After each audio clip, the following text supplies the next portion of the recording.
Hi guys, what is going on, and welcome back to another video on Conqueror's Blade as we dive into Little Battle on Shield of the Capital.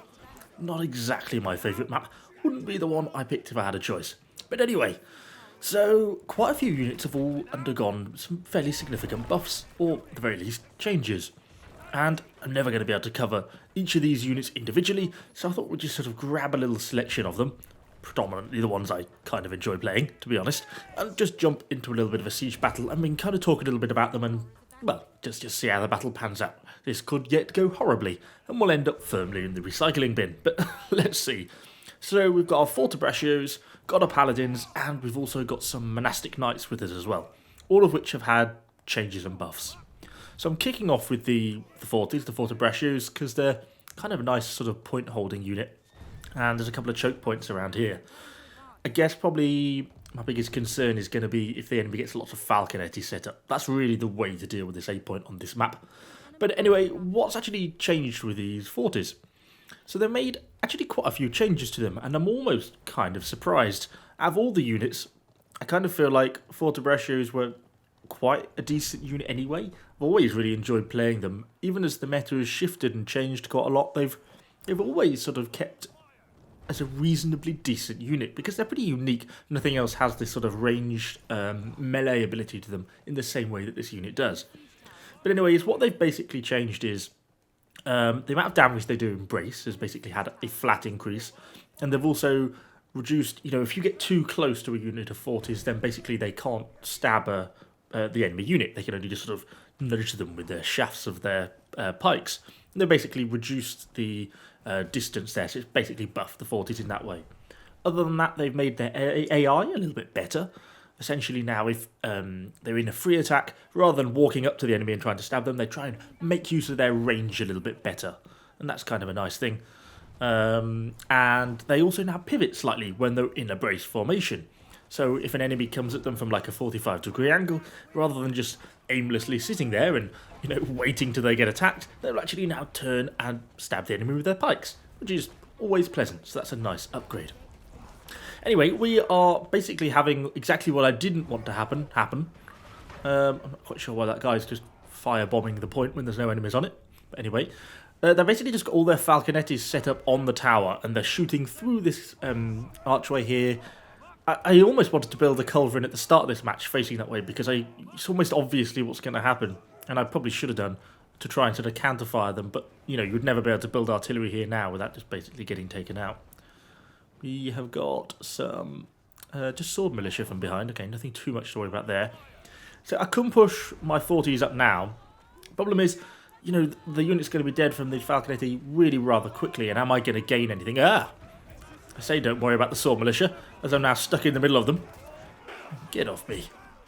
Well, the fight is going. I think the team's going for it, so it would be rude to not help. If we can you get on the floor, Mr. Short Sword, please? Well, let's try and get the unit formed up then. I'm going to try and use this pillar to try and protect me a little bit. Set the 40s up, trying to defend this gateway.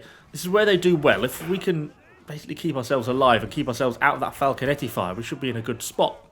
Ooh, thank you, Hero Kill. Thank you, Maul Player, for carrying him into my unit. Up to 20 kills already. Nice, nice. Unit's doing well. We are taking some losses, though, mostly from the enemy ranged. And not helped by that short sword. Yeah, look, you see how they've adjusted the angle there? Oh, God. Look how quickly that's just flattened my unit. They're basically all dead. Those Falconetti against, like, a tight block of Fortebraccios, so devastating. We got ourselves 30 or so kills and a hero kill or two, so can't really complain, but would have been nice to do a little bit better with them. Oh, managed to get one.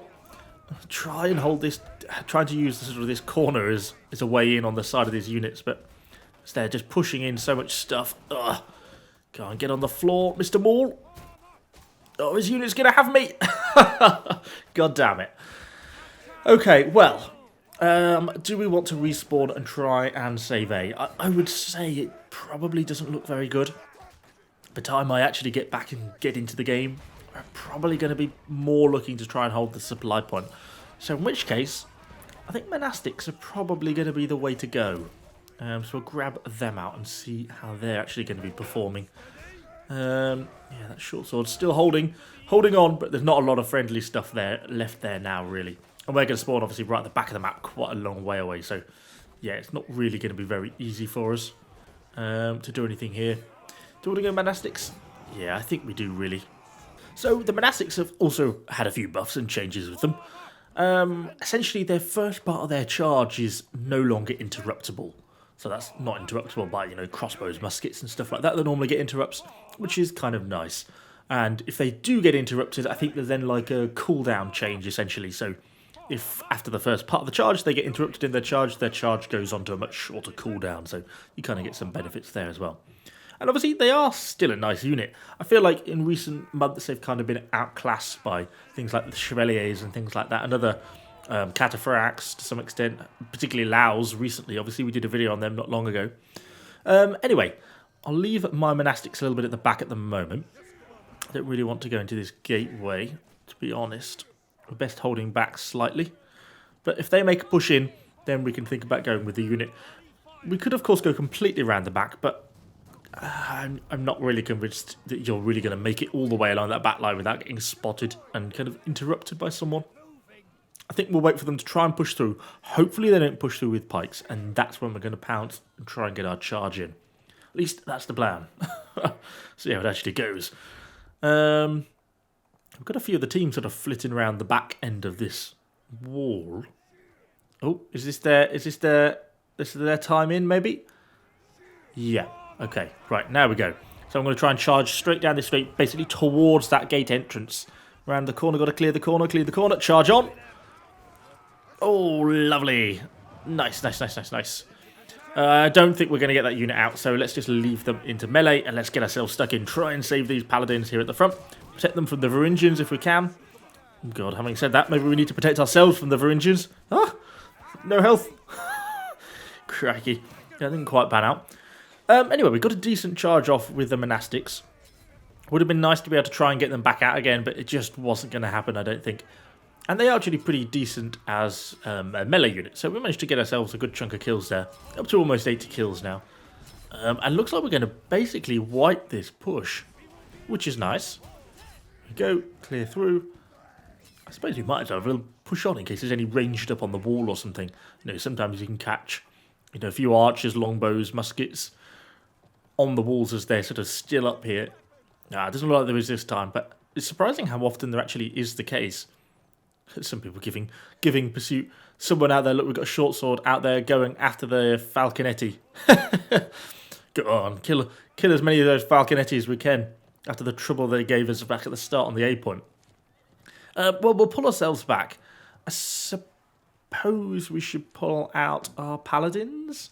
Or do we want to save them for the final point? No, we'll pull them out. We seem to be in a relatively strong position, so hopefully we don't do... The problem with, I guess, sometimes with like a complete wipe like that is that all the enemy basically ends up respawning at the same time, so you can end up in a situation where you get a really convincing wipe, but then it almost automatically forms a blob because all the enemy come back at once. If that sort of makes sense. What have we got here then? Well, I'm certainly not going to try and go into the gateway. I'm just conscious of those shield maidens on the wall behind. You know, I could see us all facing this way. Shield maidens come around behind and suddenly we're in a sandwich. Are those shield maidens going to go for those back stairs towards the supply point? They've got a lot of stuff in that gateway. Let's just check this supply. You can see what I mean. Hopefully, at least you're thinking what I'm thinking. That those shield maidens, if they push down around the back, you know, capture the supply point behind us where we're all stood here. But it looks like the fight's going here. I think we've just got to go in, really. I don't know if this is a particularly good idea. Go on with our Ironsides before they clash. Oh dear, there's actually a lot of stuff here. Ah, cataphracts. No, we did not need that. Did not need that. That's pretty much wiped our unit. That did not go very well. Horse. Just try and get them where that maul. Well, that did not pan out in the slightest. We did not get very many kills with our paladins there. The paladins have also actually had a buff. They basically get a damage reduction if they've got their shield raised. Their battle prayer is actually a little bit better now as well, a little bit more effective. And they've got a few other little small changes as well. It's basically just a flat buff across the board. Their weak spot doesn't give them quite so much vulnerability now. I think it was 20% extra damage if you hit them behind. Now it's just 10%. Well, anyway, this battle has gone from looking like we're almost certainly going to win to I think we might lose this. It's not looking so good. I haven't got anything else to bring. Well, I suppose I can bring a few more Teletori, but is it really worth the time going back to the supply point to get them? We only just managed to escape with our lives. Just managed to grab a horse at the supply point and get out of there before the blob rolled in. We've got a few guns here, a few pikes. I think a lot of our team is going to be dead. We need people to start respawning and coming back. I think I've got a culverin with me for whatever use that is. We could just place it down and try and shoot at a little bit of stuff as they come through. Tried to have a pop with his tercios on rapid fire mode. I don't think that quite panned out for him. Ooh, there's the trip. And there's the guy walking his unit casually into the trip. Nice job. I've done that many times as well, so I shouldn't really criticise. Got a Hwacha going up. I just don't feel like we've got many units here. I think a lot of people have kind of done the same thing as I've done. Used our units early on, and now we're a little bit short. They've got a little bit of a setup on that side as well. Seeing Stalwarts a lot more in the game now at the moment. They've had a couple of buffs and changes over the past month or so as well, which has made them a lot more viable. And we're really seeing them as a shield unit a lot more regularly. Which, whilst they are kind of annoying to face at times, it is nice to see shield units actually being used. Same with Imperial Shields, and other shield units have sort of got a little bit more utility in them compared to what they did have. Anyway, let's get ourselves on point. So we've got some enemy cav on the left.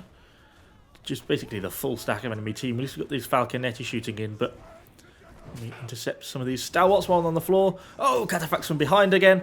Try and interrupt with our Lockable Strike if we can. Oh, we're just gonna... Wow. We turned our back to those Shield Maidens, and, well, Shield Maidens absolutely brutal against enemy heroes. Absolutely cut me down in like a second. That did not quite pan out how we think. I think we're going to lose this. We have just not got enough heroes left alive. We've not got anyone yet on point. Got a few people trying to sneak themselves on just to try and delay the point on Cat, but, you know, now got Iron Reapers pushing on, and we've got sort of half the number of heroes left alive. I don't see how realistically we're going to be able to kind of recover this one. I've not even really got anything to bring in to kind of assist, really, either. Looks like some friendly units have got behind it amongst some of the enemy ranged, just as he gets carried off. Oh, but there we go. There is the defeat. Well, that didn't quite pan out how I intended. Oh, we did manage to get an MVP, which I think is probably slightly more luck than judgment in that case. I don't think any of us did particularly amazingly. But either way, hopefully you have still enjoyed the video. If you're curious about some of all the changes and stuff that's happened, do be sure to go over to the official Conqueror's Blade website. You can see the patch notes. Well worth having a read, even if you're a fairly casual player. It's good to know kind of how the meta shifts and changes, because it does kind of open you up to using different units, and it's always a good thing to kind of have some idea what's going on. Anyway, thank you for watching. Hopefully you enjoyed it. Let me know what you think in the comments down below, and of course, subscribe to the channel for lots more Conqueror's Blade content. Thanks for watching, guys. See you on the next one.